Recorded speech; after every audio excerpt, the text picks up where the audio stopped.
Marine Biologist, September 24th, 2024, Washington, D.C., USA. The week-long retreat was supposed to revitalize Shiloh's life. He arrived at the West Virginia compound, prepared for a complete perspective adjustment. As required, he turned over his phone at check-in. The only electrical device he was allowed to control was the light switch in his sparse room. Shiloh took long hikes in the woods with the 11 other people in his encounter group. They admired changing leaves, collected nuts and berries, and took time to sit and listen to the wind until they were bored. They learned pottery and yoga, wrote and read poems, and dug up potatoes in the garden. The only information they were allowed to share about their normal lives was their name. No talk about careers or schools or families. They were there to concentrate only on the present. Shiloh returned to his Washington area home, convinced that his outlook was different. But not because of peaceful introspection. He met a girl in his group. Anya was intoxicatingly attractive, but in a way that was different than all the other girls he dated. He needed to be near her the way he needed warmth on a frigid day. She looked cleverly stylish while digging potatoes. She made the most senseless poem fun and interesting. On his first day back to work, Shiloh spent his lunch hour gushing over Anya to his best friend and colleague, Travis. Shiloh and Travis started their jobs as paid lobbyists at the same time and trusted each other completely. They kept secrets from their family members, but not from each other. "Feels like I simultaneously know everything and nothing about Anya," Shiloh said excitedly to Travis. "I know she's bad with pottery and what makes her roll her eyes, but I have no idea where she's from or what she does for work." "So how you gonna contact her if you want to keep the magical connection going?" "We broke one little rule and she told me her phone number. I had to memorize it because I didn't have my phone with me to add her to my contacts." "Then I'm guessing you already called her." "First thing after I had cell service again," Shiloh said with a proud grin. "We're having dinner tomorrow. Turns out we only live 5 miles apart." "Sounds perfect. And I have to say, you look happier than you have in a couple years. The last time we talked before you left, you were kind of a wreck. It's like you found a whole new reason to live." "I really like this girl," Shiloh said with a far-off glance. "I think she could be my destiny girl." Travis attempted to tease his friend a little by asking, "Do you mean a one and only destiny girl, or could there be others out there?" Shiloh ignored him and added, "I just hope this isn't one-sided and she thinks the same about me. Even if she thinks partially the same, that's good enough. I can adapt to whatever else she wants." "Yikes. I don't think you've ever said anything like that before. Maybe you should slow down a little." "I don't want to slow down, but I am worried what she's going to think when she finds out about my job." Travis acted like he was offended. "What's wrong with being a couple of red-blooded American lobbyists? You know how politics are in this town. She's sure to be on the other side of some issue I've worked for. I don't want some stupid thing like that to mess things up for us before they even get started." "You could tell her you don't believe in anything and you're only in it for the money." Shiloh smirked in reply before saying, "I'm seriously thinking about telling her I have a whole different job." "Oh, well, that should go over well. Most successful relationships start with at least a medium-sized lie," Travis said sarcastically. "I'd say it's smaller-sized. My job is only one part of me. I tell her the truth about everything else, and it would only be until the relationship is solid. Then I'll tell her I was kidding at first, and we'll laugh about it." Travis shook his head and then chuckled to himself. "You should tell her you're a marine biologist." "Why would I pick that?" "Because you already sound like George from Seinfeld. Remember that episode where he tries to convince his high school crush he's a marine biologist?" Yeah, I remember," Shiloh replied with a laugh. The two friends had been binge-watching seasons of the sitcom Seinfeld, and the marine biologist episode had been one of their favorites. They laughed together as they imagined Shiloh repeating something similar with Anya. Travis reminded him about the show's closing scene in which George is asked to save a beached whale because of his claim to be a marine biologist. "It was an epic backfire for George, and it's bound to backfire for you," Travis warned Shiloh. "I think I can handle things better than George," Shiloh insisted. "And I really think I'm going to do it. I thought of the perfect job. Museum curator. It sounds smart and respectable, but not that interesting, so there won't be a lot of questions. And no politics or controversy. Good luck if you actually go through with it. I still say you're better off telling the truth. She's too important for the truth. On the night of his first meeting with Anya since leaving West Virginia, Shiloh struggled with what to wear. He needed to walk the line between too formal and too casual. He also needed to look like he worked in a museum. He chose a shirt without a collar and a sports jacket. He told himself he looked stylish without having spent a fortune on clothes. Anya confidently walked into the restaurant in an airy skirt and blouse.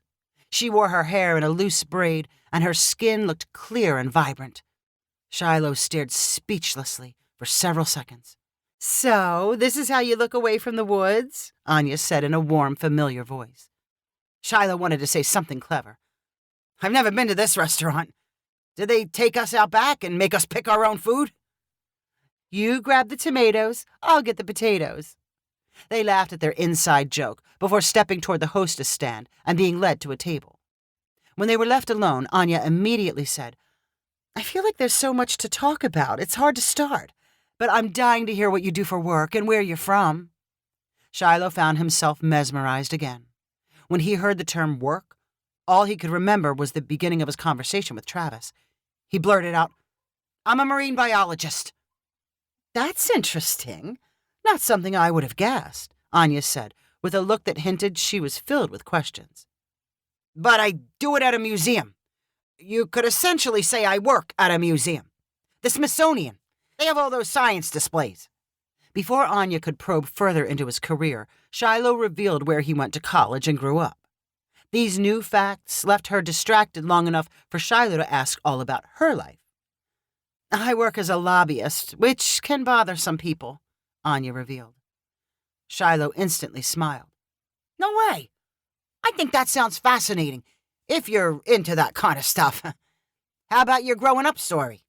As Anya described her childhood and college years, Shiloh felt relieved he had not admitted he was a lobbyist. A professional or political disagreement would be unavoidable between two lobbyists.